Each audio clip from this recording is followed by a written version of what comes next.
SSC GD 2025 के form निकल चुके हैं और जैसा कि आप लोगों ने थंबनेल में देखा कि हम लोग इस वीडियो के अंदर बात करेंगे जी के स्ट्रेटजी के बारे में।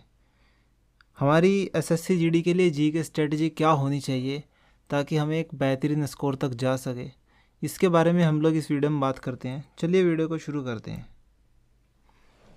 हम यहाँ पर सबसे जो मेजर क्वेश्चन है जो बच्चों के दिमाग में आते हैं उनको अगर हम कवर करते हुए चले तो सबसे पहला क्वेश्चन ये है कि कैसे पढ़े, कहाँ से पढ़े और जीएस को कितना टाइम हमें देना चाहिए, क्योंकि हिंदी, मैथ और रीजनिंग भी है, उनको भी टाइम देना है और जीएस को भी टाइम देना है। याद नहीं होता और ये तो सबसे बड़ी प्रॉब्लम ही है, ये तो सभी की प्रॉब्लम है एक्चुअली। इसके बारे में भी हम लोग बात करेंगे कि याद नहीं होता क्या करें। तो सबसे पहले अगर हम बात करें कैसे पढ़े, इसके बारे में अगर हम लोग बात करें, काफ़ी सारे बच्चे ना यहाँ पर एक मिस्टेक करते हैं कि मान के चलो हम हिस्ट्री पढ़ रहे हैं। हिस्ट्री की अगर मैं बात करूँ, मान के चलो हिस्ट्री अगर हम लोग पढ़ रहे हैं, फॉर एग्ज़ाम्पल मैं आपको बता रहा हूँ, हिस्ट्री आज हमने पढ़ी, हमने कल नहीं पढ़ी, हमने फिर परसों पढ़ी, उससे अगले दिन पढ़ी, फिर हमने उससे अगले दिन भी नहीं पढ़ी। तो ये जो हमारा तरीका है ना, ये सबसे गलत है। हम एक दिन पढ़ते हैं, एक दिन छोड़ देते हैं, ये चीज़ हमारी सबसे गलत है और यही हमें सिलेक्शन से पीछे हटाती है, यही हमारे स्कोर को नीचे डालती है। हमें ये चीज़ बदलनी है, हमें एक चीज़ पर फोकस रखना है, कंटिन्यूटी हमें ज़्यादा बना कर रखनी है। मान के चलो हमने आज कोई चीज़ पढ़ ली, हमें वो चीज़ कल भी पढ़नी है, भले ही हम 5 मिनट तक पढ़े, अगले दिन भी हमें पढ़नी है। मान के चलो हमारे पास टाइम बहुत कम है, हमें चाहे वो चीज़ 4 मिनट पढ़नी है, चाहे फिर हमें 3 मिनट तक वो चीज़ पढ़नी है, लेकिन यहाँ पर कंटिन्यूटी सबसे ज़्यादा मैटर करती है। अगर आप एक अच्छा इम्प्रूव करना चाहते हो अपनी जीएस को, एक कंटिन्यूटी ज़्यादा मैटर करती है। मान के चलो आप करंट अफेयर पढ़ रहे हो, अगर आप 10 मिनट रोज़ करंट अफेयर पढ़ते हो तो बहुत अच्छी बात है। मान के चलो आप एग्ज़ाम के टाइम पर प्रेशर में पढ़ते हो, 3 घंटा करंट अफेयर पढ़ते हो, तो फिर उसमें प्रॉब्लम है ना। आपने 1 साल भर तक तो रोज़ की करंट अफेयर 20-20, 10-10 मिनट लगा कर नहीं पढ़ी, फिर आप एकदम इतना प्रेशर झेलते हो तो फिर उसमें प्रॉब्लम आती है। तो सबसे बेहतरीन आपका, अगर किसी भी चीज़ को आप बहुत ज़्यादा इम्प्रूव करना चाहते हो, ये तो ये तो जी के हुई। अपनी लाइफ में कुछ भी चीज़ अगर आप लोग बहुत इम्प्रूव करना चाहते हो तो उसमें कंटिन्यूटी ज़्यादा मैटर करती है, तो आपको सबसे ज़्यादा फोकस कंटिन्यूटी पर ही करना है।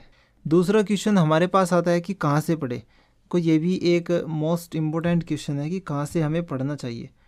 हम किसी भी एग्ज़ाम को देने चाह रहे हो, एसएससी जीडी का एग्ज़ाम हो या फिर कोई भी एग्ज़ाम हो, तो हमें सबसे पहले फोकस करना है, हमें उस एग्ज़ाम के पिछले प्रीवियस ईयर एग्ज़ाम्स को उठाना है, पेपरों को उठाना है और देखना है कि वो कहाँ से क्वेश्चन पूछता है, वो कहाँ से क्वेश्चन पूछ रहा है।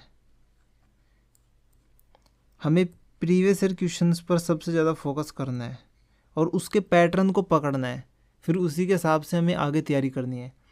अभी एसएससी को अगर आप लोग देखोगे तो एसएससी को ध्यान से देखना, किसी भी एग्ज़ाम को उठा लेना, एसएससी का कोई भी एग्ज़ाम आप लोग उठा लेना, वो प्रीवियस ईयर क्वेश्चन सबसे ज़्यादा डाल रहा है, प्रीवियस ईयर क्वेश्चन। और एक चीज़ एसएससी जीडी के लिए मैं बता दूं, एसएससी जीडी में सबसे ज़्यादा फोकस रखता है स्टैटिक जीके पर, स्टैटिक जीके पर सबसे ज़्यादा फोकस रहता है। तो हम लोग अगर स्टैटिक जीके की बात करें तो स्टैटिक जीके का मैंने एक बहुत ही बढ़िया कंटेंट तैयार किया है, मैं आपको अभी दिखा देता हूँ। मान के चलो जैसे स्टैटिक जीके में हमारे लोक नृत्य, त्यौहार, मेले और भी बहुत सारी चीज़, इम्पोर्टेंट आर्टिकल्स, अनुच्छेद, ये आपके जितने भी आपके संशोधन है, संविधान संशोधन, और भी बहुत सारी चीज़ें, हिस्ट्री में भी, जियोग्राफी में आपके बाघ अभ्यारण्य, वन्यजीव अभ्यारण्य, राष्ट्रीय उद्यान, ये बहुत सारी चीज़ें आपको देखने को मिलती है। एसएससी इन चीज़ों को बहुत ज़्यादा रिपीट करता है और बहुत ज़्यादा पूछता भी है, स्टैटिक जीके का एक पोर्शन है।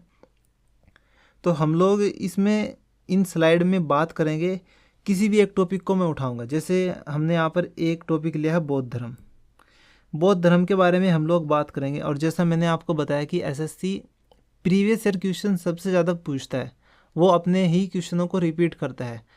एसएससी सीजीएल के जो ठीक ठाक लेवल के मतलब नीचे लो लेवल के क्वेश्चन है उसको एसएससी जीडी में डाल देगा, क्योंकि एसएससी जीडी 10th लेवल का एग्ज़ाम है ना। जो सीएचएसएल में क्वेश्चन पूछे हैं वो आपके एसएससी जीडी में डाल देगा। आपके एमटीएस में कोई क्वेश्चन पूछा है उसको आपके एसएससी जीडी में डाल देगा। इस तरह से क्वेश्चन को रिपीट करता है। तो हमने यहाँ पर फॉर एग्ज़ाम्पल बौद्ध धर्म को उठाया, बौद्ध धर्म टॉपिक हमने उठाया। बौद्ध धर्म टॉपिक से रिलेटेड जितने भी PYQ पूछे गए हैं उन सारे क्वेश्चनों को हमने यहाँ पर लिया। उन सारे क्वेश्चनों को लेने के साथ साथ बौद्ध धर्म से और क्या क्वेश्चन बन सकते हैं उन चीज़ों को भी हम लोग यहाँ पर एक्सप्लेन करेंगे। तो यानी कि बौद्ध धर्म टॉपिक अगर हम देखें तो यहाँ पर बौद्ध धर्म टॉपिक आप लोग 20 से 25 मिनट में आप लोग कवर कर लेंगे। हद से हद हम अपनी वीडियो की लेंथ 30 मिनट तक रखेंगे, उससे ज़्यादा नहीं। और आप बहुत ही कम टाइम में इतने इम्पोर्टेंट टॉपिक्स को यहाँ पर कवर कर लोगे बहुत ही आराम से। तो इसकी टेंशन आपको बिल्कुल भी नहीं लेनी है। आगे अगर हम लोग बात करें, ये हमने पता लग गया कि हम कहाँ से पढ़े। अच्छा, यहाँ पर एक चीज़ और मैं आपको बता दूँ कहाँ से पढ़े। आपने अगर कोई बैच ख़रीदा हुआ था, आपने किसी बैच को कंप्लीट किया, आपने अगर नोट्स बनाए हुए हैं तो आप अपने नोट्स को ज़रूर रिवाइज़ करें। ये चीज़ आपके लिए रामबाण साबित होगी। आपको अपने नोट्स रिवाइज़ करने हैं 2 बार 3 बार, जितनी बार हो सके अपने नोट्स को आपको रिवाइज़ करना है। ये चीज़ आपको सबसे ज़्यादा ध्यान में रखनी है। ये नहीं कि आप अपने नोट्स को छोड़ दो और नई नई इधर उधर से चीज़ें पढ़ने लगो। आपको नई चीज़ें पढ़नी है, लेकिन जो नोट्स आपने बनाए हैं उन चीज़ों को बिल्कुल भी नहीं छोड़ना है। जीएस को कितना टाइम दें, अब ये चीज़ आप लोग देख लो कि जीएस को आपको कितना टाइम देना है।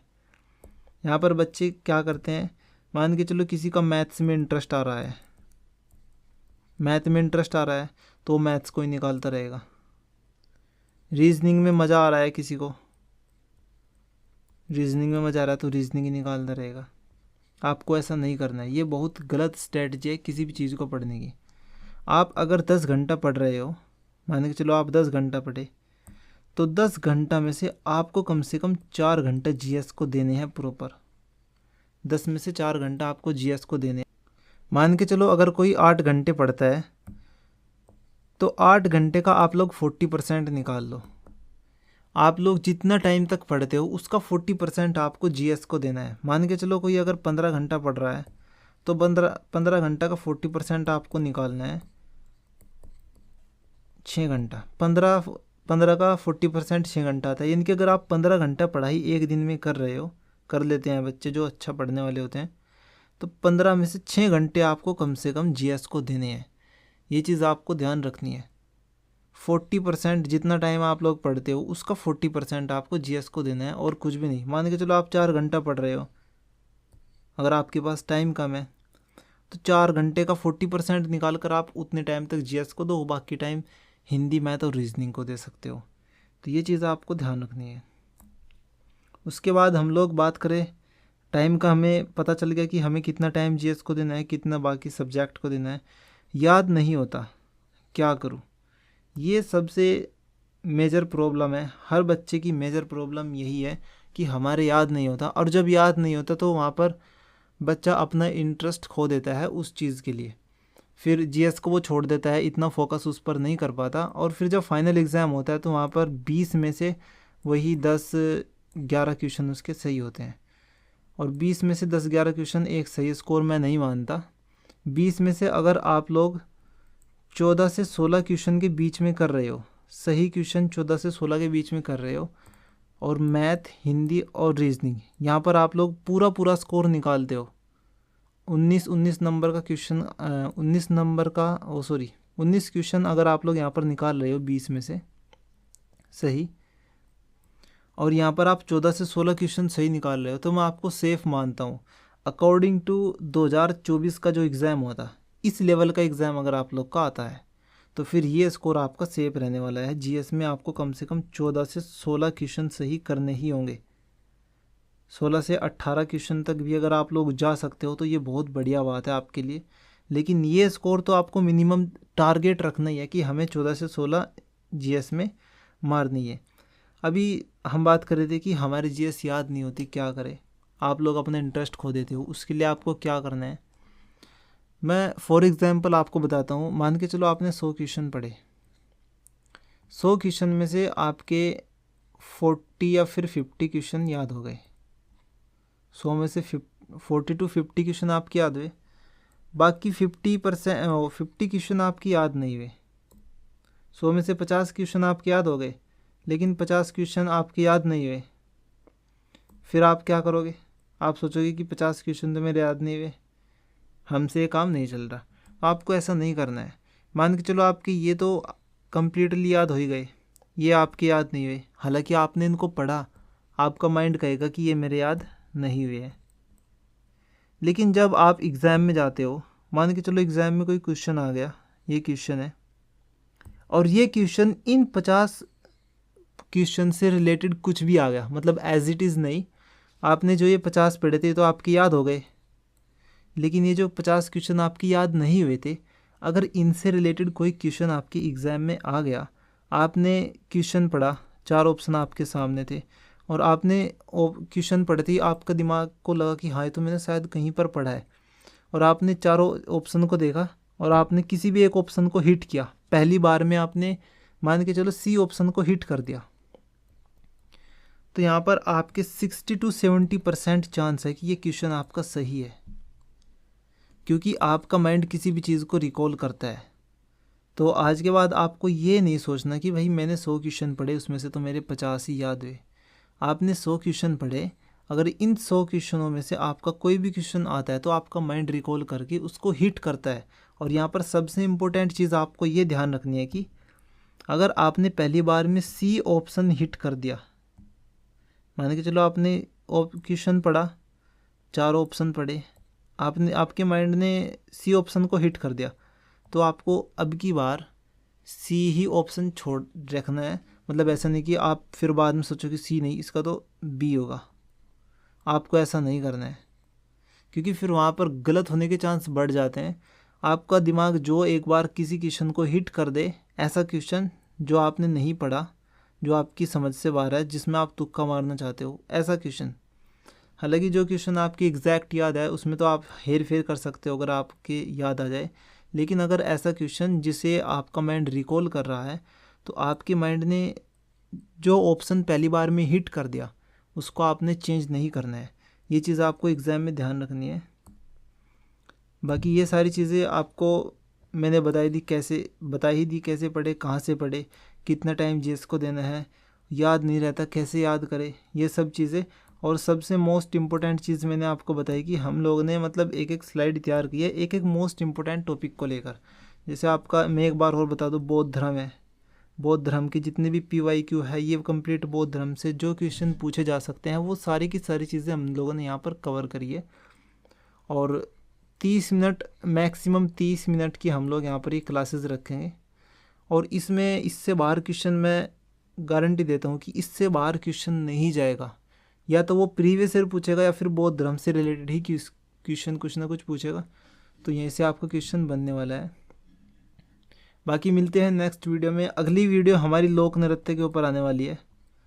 अगर आप लोग इस वीडियो को देख रहे हो तो इससे अगली वीडियो लोक नृत्य की है, उसे एक बार ज़रूर देखें। और थैंक यू सो मच, मिलते हैं नेक्स्ट।